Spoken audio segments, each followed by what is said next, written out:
And I'm here at the 2019 Winnipeg Fringe with Mind Games Brain-Bending Magic. And I want to ask you, Jeff, how you got started in the world of magic, illusion, and mentalism. Well, it was a bit of an accident, actually. It started as a hobby when I was a kid, but I refound it after I had wrapped up a college baseball career. I wound up with an injury that kind of ended things, and then all of a sudden I had all this time that was practice and travel and exercise and working out that I needed to fill. And I wound up finding this passion for magic again. Over time, I started learning tricks here and there, and around the same time, I got a part-time job working at a catering company as a bartender, and I would bring some close-up magic, some small-scale magic with me for shifts, and I would wind up doing this magic for patrons at the events I was working. And then not too long after that, I actually got involved in theater, and before long, I was producing my own magic shows, and that was that kind of started in around 2011, and I've been doing it ever since. And when you say sort of starting magic tricks, I notice a lot of the magicians start with card tricks. Is that what you started out, or do you do other? Yeah, card tricks are kind of like the gateway drug to magic. A lot of magicians will start there because it's easy, it's accessible, and then branch off from there. When I started, it was with mostly card tricks, some other random things here and there, not a whole lot of coin tricks, but other little pieces of magic that I would find along the way. But eventually I found that the things that I enjoyed performing the most were actually the mind reading, the mentalism, and slowly gravitated my way towards that and wound up making that my main focus. And so what kind of elementary illusion would you give in mentalism versus a card trick? Card trick is cards. Yeah. Magician magic, but what about mentalism? What's the easiest that you might started with? It really depends on the performer. Some people just have a knack for a particular kind of magic. For me, I just happen to have that knack with the mentalism side of it. But that being said, people who are starting out, a lot of times if someone says, I want to get into mentalism, I will teach them mentalism card-based mentalism tricks, which can be a really easy way to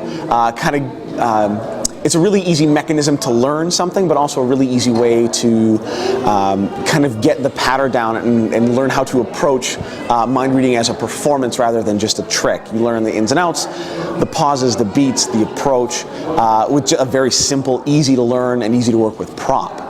So that's usually where I would start someone off with, but in terms of ease, there are things that I do on my mentalism show that I would say are just as difficult, if not more, than some of the knuckle-busting, sleight of hand stuff that I've learned over the years. However, it's difficult in a very different way. That being said, there are amazing sleight of hand artists that do things that blow my mind, and that in itself is also very difficult, so I have a lot of respect for that as well. So a lot of people, when they start out with a new craft or hobby, they'll read lots of books or get instruction. How did you grasp this area? By trial and error? Or did you get inspired by other people? A little bit of everything. The process of learning how to perform this particular style of magic especially it's a lot of reading. I did a university degree and a half.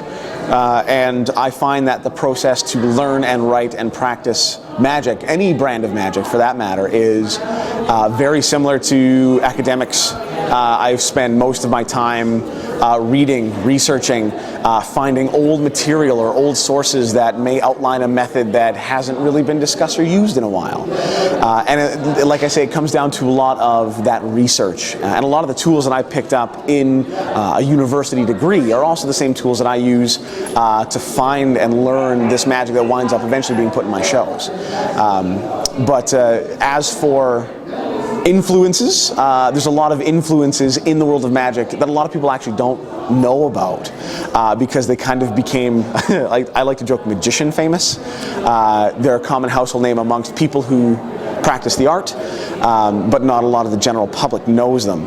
And some of these authors have been around for decades, if not centuries. In fact, some of the most influential authors and creators that I turn to have been dead for decades. So it's really an art that actually gets passed down through things like books and instructions and magazines, and now we're into the age of DVDs and internet downloads, and those things are now taking some of these old ideas, putting new twists on them, and it's another way for people to find this magic now, which makes it even more accessible than it ever has been before. So you also mentioned that besides doing fringe theater, you actually do corporate magic. Yeah. So would the style of your shows be different from corporate and non-fringe theater? It can vary a little. So we tour 3 different shows. We tour Mind Games, Brain Bending Magic, we tour Trickster, and we tour another show we did here in Winnipeg 2 years ago called Letters to West 113th. Now Mind Games and Trickster are very happy fun, like have a good time kind of magic show. But Letters is a little bit different. It's a little bit more theatrical, it's a little bit more dramatic and slightly spooky in tone. And typically that show does not do it's not a very appealing show for corporate audiences. We have done it before as part of a special request kind of situation. But typically a corporate audience will get a show that is very similar in feel and style to something like Mind Games. And the reason why is because it's meant to be an entertaining add-on to an already entertaining evening. And usually with these corporate events and galas and fundraisers and things that I get hired on to do, sometimes you walk into a fully teched venue, sometimes you walk into a stage in the corner of a banquet hall. So we specifically design some of our shows to actually be scalable depending on the venue size, the tech, whatever. And because of that, we can bring something like Mind Games to an event for hire and be able to set up in almost any kind of situation. But a lot of times we want to have fun. We want our clients to have fun as well. But it's a really great way to kind of carry on performing throughout the rest of the year. And it's a really great way to get in front of new audiences as well. And so this fringe theater that you've done here, have you done it across Canada and each show is different or the same? Yes, so I have toured all of our shows in varying amounts. Across Canada, we've actually done basically across Canada twice between 2 or 3 different shows that we've toured. We've also taken a couple shows to Australia for a couple years, back-to-back years in 2017 and 2018. And we had our US debut here in Orlando this past May. And that was a great run. The Orlando Fringe was a lot of fun. We actually wound up being Patron's Pick as well, which was a nice little add-on to the trip. A lot of our shows, depending on the show, will have different outcomes. So Mind Games, the structure of the show will change, or will stay the same, but the outcomes will change every show. So if you see it one night, and you know how everything ends up at the end, chances are if you see it again another night, it will be a different outcome. The final bit of the show will wind up being something completely different. So it is worth coming back just to see what the different outcome is. And I noticed in your shows too, this particular show I saw, you engage youth. You engage youth a lot. You want youth to get involved. Maybe they might be inspired by what they see and say, I want to do what he does, or I want to learn how to do magic or illusions with performing it on stage. Yeah, well, and we do aim the show at an older crowd just because of the style of the magic and the style of the show. But we do have younger audiences that do come. We typically kind of aim to be about 13 and up. However, we do have younger kids in the crowd. That being said, we do have young kids that come to the crowd just to learn about magic, to see the show for themselves. And more often than not, well, even not even just kids, but adults as well will come up and say, how do you get into this? Where do you start? So when I have someone like that come to the show, there are magicians out there that I have met that kind of give that, well, it's a lot of hard work and they try and really keep it guarded.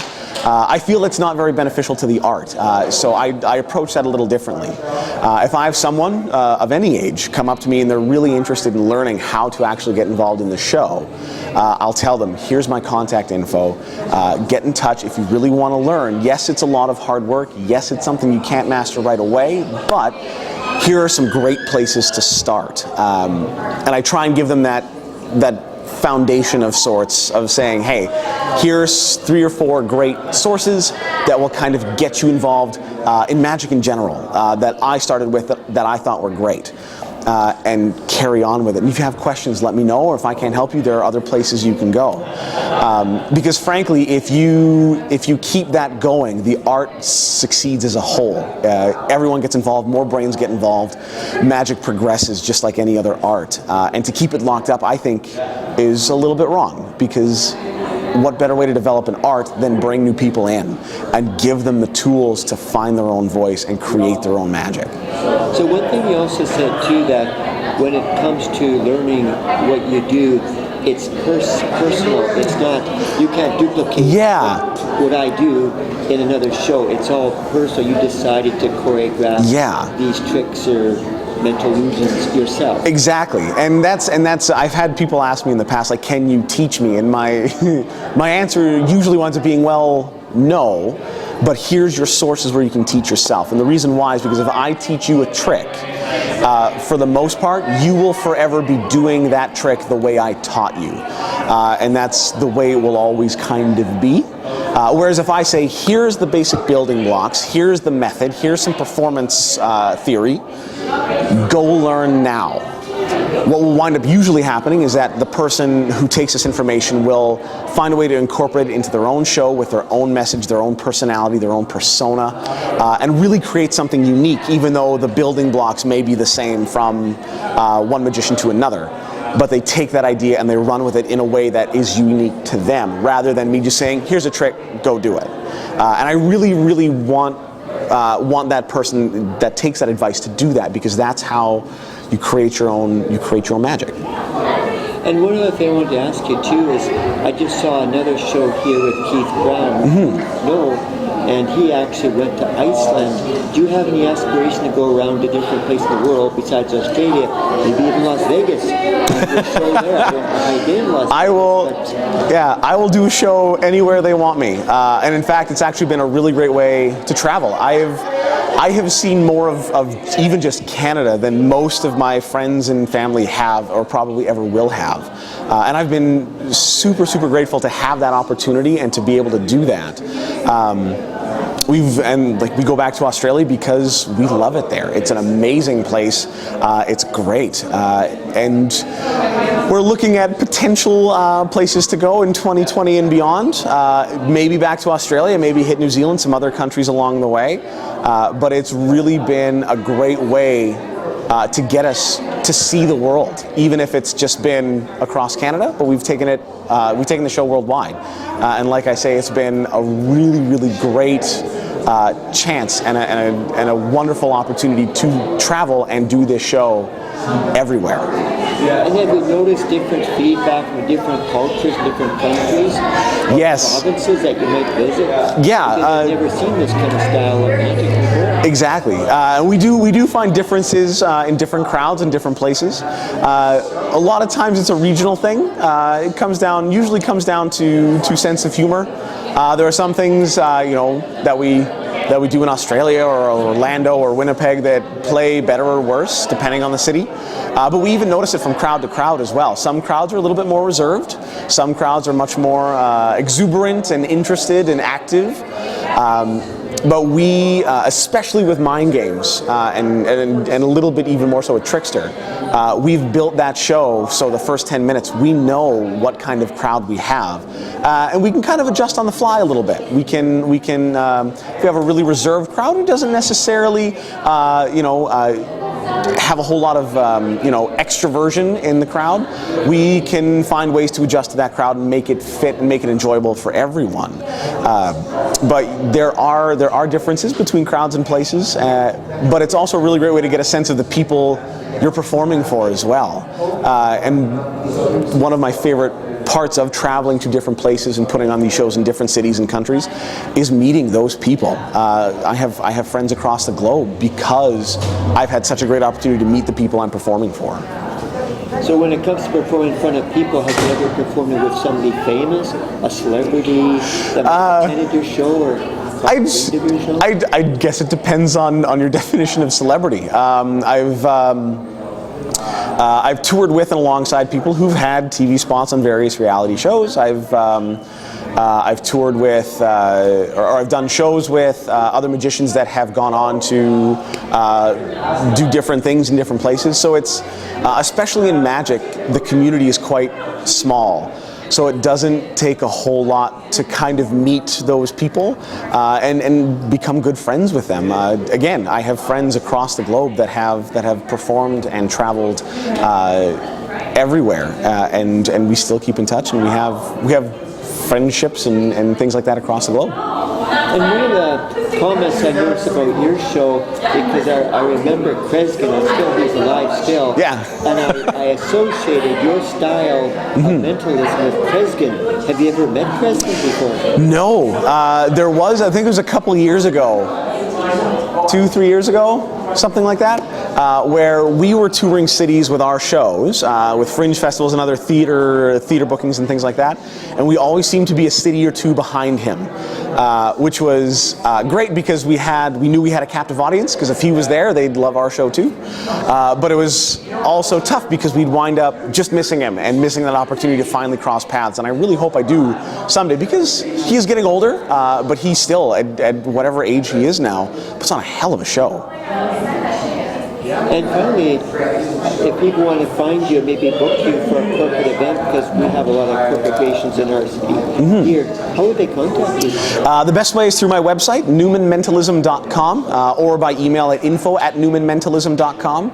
And if you want to kind of keep up on what I'm doing, where I'm at, social media, Instagram and Twitter is @NewmanMentalism, and Facebook is @JeffNewmanMentalism. So that's a few really great ways to keep tabs on where I am, get in touch, and hopefully bring some magic to you. Well, thanks very much for talking to us, and good luck in your... Thank you. Thank you.